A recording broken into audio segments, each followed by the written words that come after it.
as easy as it could be to do the vlog today, I don't really want to bore you guys that much, so I think we're gonna have to pick this one up tomorrow. Damn it, Mother Nature! What is going on, everybody? Welcome to today's video. Thank you so much for tuning in with me today, guys. As you're going through this video and watching it and hopefully enjoying it, I hope that you remember to like this video. And if it's your first time tuning in, or you're returning for the second time, or third time, or fourth time, or fifth time, or however many times, and you have yet to subscribe, please subscribe, guys. I would greatly appreciate that. Now let's get into the video. All right, so now that we're past the rain, I'm actually going to start this video a little bass-ackwards today because of the chain of events that have ensued over the course of the past few days and what basically led me to the title of this video. Now, what I wanted to do was, guys, provide you a quick disclaimer because the truck is back to normal now. I have made all necessary fixes to get this thing back up to its safe running condition, or I guess you could say driving condition. So this vlog is a little bit backwards, but I didn't want to start with a really boring vlog in a really boring garage or a really boring setting without giving you guys a little bit of diesel flavor. Alright guys, so let's actually get to the content of this video because this is something that was absolutely insane that happened to me just the other day as I was driving down the highway. I was doing about 65, 70 miles an hour, just cruising, everything seemed normal. Steering did seem a little loose at the time, but nothing super over the top. Sorry about that, guys, I'm kind of letting you fall all over the place here. So I really didn't think anything of it, and then all of a sudden I hit a bump and my steering wheel almost jolted to the side, but the truck didn't move at all. Now this was really, really strange to me because I was used to a little bit of play in the steering. I mean, I'm saying like a very little bit. It's typically very, very tight in this truck, but not this much. So that point forward, the truck almost felt like a boat driving down the road because of the fact that I had to constantly kind of play with my wheel to keep me in the center of the highway. And I'm saying like there was a good amount of play, guys. I mean, probably 2 inches left to right. So this freaked me out a little bit because I was on the highway. So what I decided to do was slow down my speed rather significantly, hop in the right lane and throw my flashers on because I didn't really want to go real fast thinking that there was something wrong with the actual suspension on the truck. So luckily, guys, I got home safe and sound. I immediately began to try and diagnose what was wrong because I wanted to ultimately root cause whatever the hell was going on with the truck.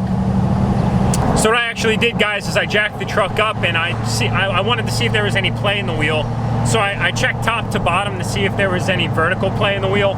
So that would ultimately be testing your ball joints. There was no play there. So then what I did was I tested left to right movement. Come to find out the driver's side wheel had a good amount of play. The passenger side was secure and firm just as the expectation should be. So come to find out, pulled the wheel off and the grease fitting was missing on the driver's side tie rod. A series of debris and road grime and moisture had collected inside of the actual assembly itself, which led to its ultimate failure.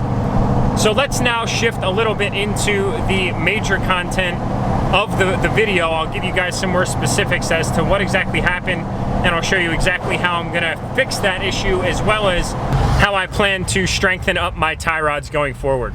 That side connects to the steering box that basically has an input shaft that goes up to your steering wheel that lets you turn.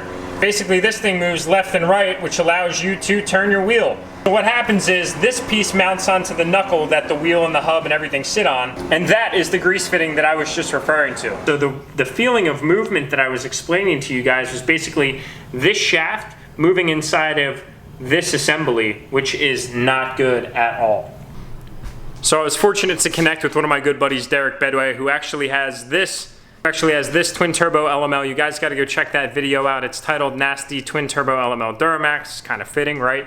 Really, really badass truck. Anyway, he came through and actually gave me his stock tie rods because he has upgraded PPE tie rods on his truck, and he said that he would absolutely never need these stock ones again. So what I decided to do was, again, based on my own personal need and my own personal use of the truck, was to go out and buy these.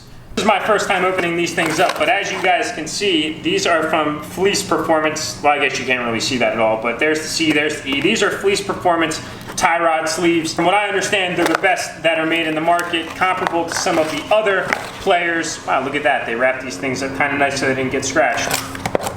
So as you can see here, it's a rather basic part, hollow through the inside, and has threads on the one side so that way it can thread onto the tie rod itself. So we'll be sliding this tie rod sleeve on. It will then thread at the end part here, and then we'll be putting on the knuckle so This now tie rod will be a little bit more upgraded and a little bit more sturdy for the foregoing future. And kudos to Fleece Performance on these things. They seem very, very well made just from out of the box.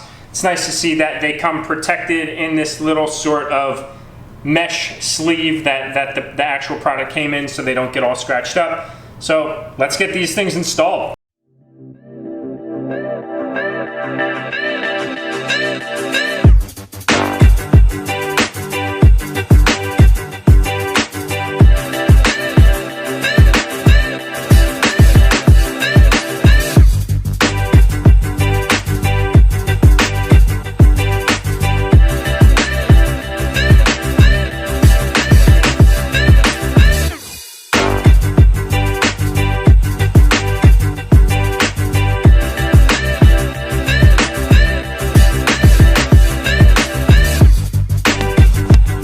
There it is, basically slid onto the shaft itself. Now, one thing you'll want to note, guys, is that this nut does get replaced by the actual sleeve itself. You can see here it has the different slots for a wrench to grab onto. This is basically going to act as that nut now. Overall, though, these things fit really well. It's a very snug fit, designed specifically for the LML, so that way you don't have too much play of the shaft inside of this support mechanism here. So that's pretty nice. Very impressed with these so far.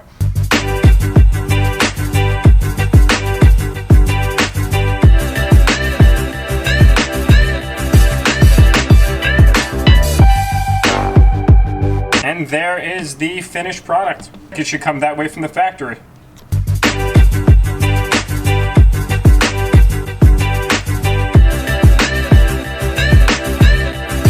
Install was flawless. I mean, yeah, you guys had a lot of time lapse, so it almost felt like it took a few seconds for you. But, you know, in real time, it only took me about 15 minutes per side to install them. And for anybody that does their own work on their trucks, 30 minutes is like a flick of a switch. You know, it takes absolutely no time.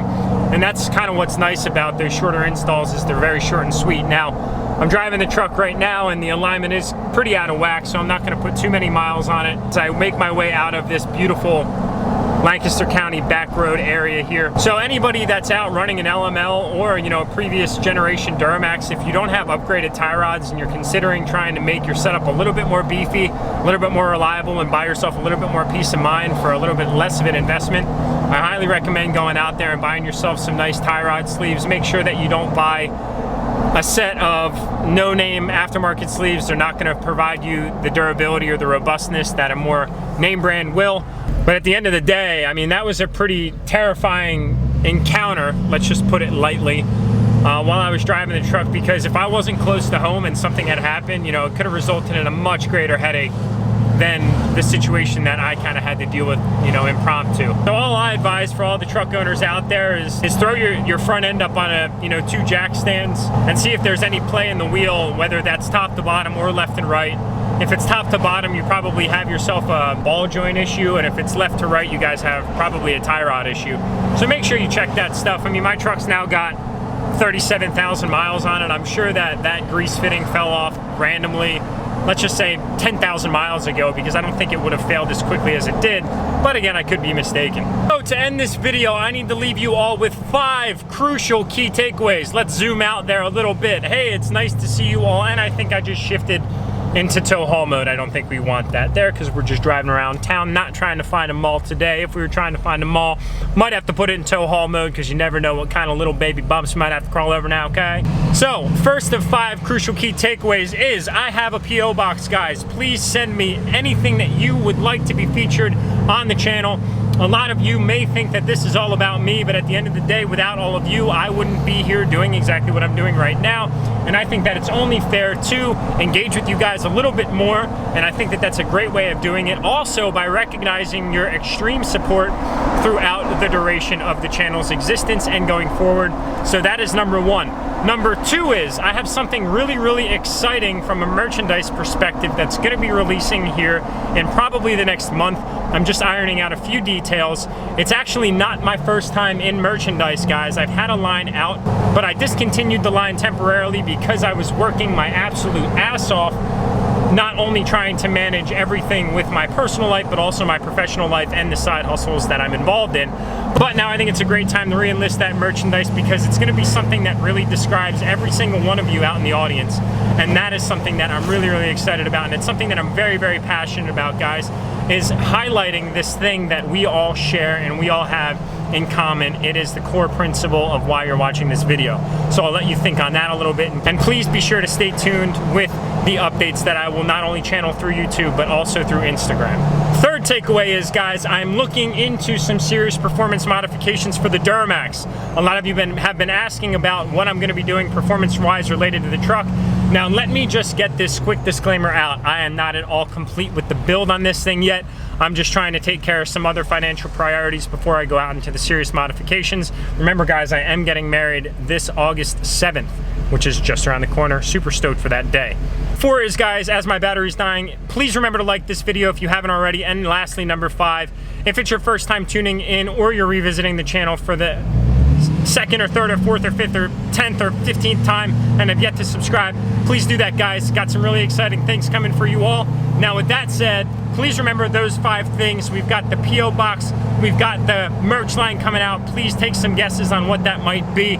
We've got some performance upgrades coming. It might be a big turbo. We've got liking the video. We've got subscribing to the channel. With that said, guys, I hope you all take it easy and have yourself a great night.